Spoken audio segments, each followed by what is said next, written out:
ഓം നമോ നാരായണായ.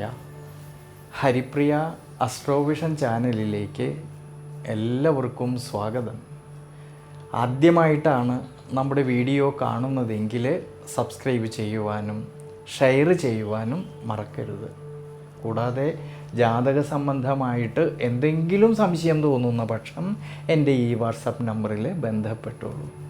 ഞാനിവിടെ പറയുന്നത് മൂലം നക്ഷത്രത്തിൽ ജനിച്ചവരുടെ ആഗസ്റ്റ് മാസത്തെ ഗുണദോഷ ഫലങ്ങളെക്കുറിച്ചാണ്.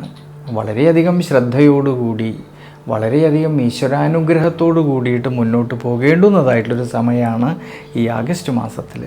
പ്രത്യേകിച്ച് ആരോഗ്യ പരിപാലനത്തിലും ജീവിതാനുഷ്ഠാനങ്ങളിലും ശ്രദ്ധ വേണം.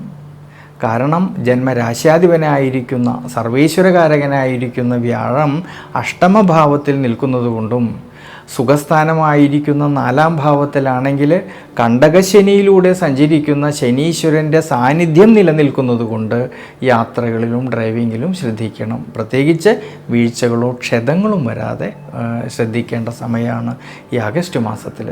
എന്നാലോ കുടുംബത്തിലും കുടുംബ ബന്ധങ്ങളിലും ഭാര്യാഭർത്തൃ ബന്ധങ്ങളിലും സന്താനഭാവങ്ങളിലും ഈ ഒരു സമയങ്ങളിൽ അഭിപ്രായ ഭിന്നതകളോ മനോവിഷമതകളോ വരാതെ നോക്കണം.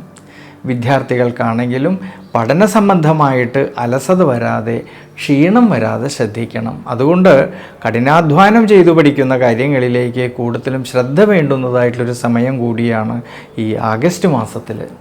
തൊഴിൽപരമായിട്ടും കർമ്മപരമായിട്ടും വളരെയധികം ദീർഘവീക്ഷണത്തോടുകൂടി ശ്രദ്ധയോടുകൂടിയിട്ട് മുന്നോട്ട് പോകേണ്ടുന്നതായിട്ടുള്ളൊരു സമയമാണ്.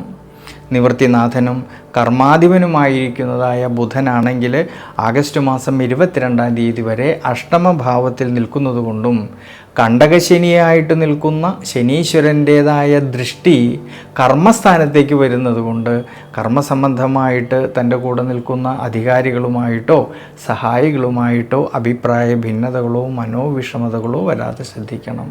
പ്രത്യേകിച്ച് സാമ്പത്തികപരമായിട്ട് സാമ്പത്തിക സ്ഥിതിയിൽ ചാഞ്ചാട്ടം വരാതെ ശ്രദ്ധിക്കേണ്ടുന്നതായിട്ടൊരു സമയം കൂടിയാണ് മൂലം നക്ഷത്രക്കാർക്ക് ഈ ആഗസ്റ്റ് മാസത്തിൽ. അതുകൊണ്ട് ഈ നക്ഷത്രക്കാർ വിഷ്ണു ക്ഷേത്രത്തിലെ ഭഗവാൻ അഷ്ടോത്തര മന്ത്രം കൊണ്ട് സഹസ്രനാമ അർച്ചന കൊണ്ട് പ്രാർത്ഥിക്കുന്നത് വളരെ നല്ലതാണ്.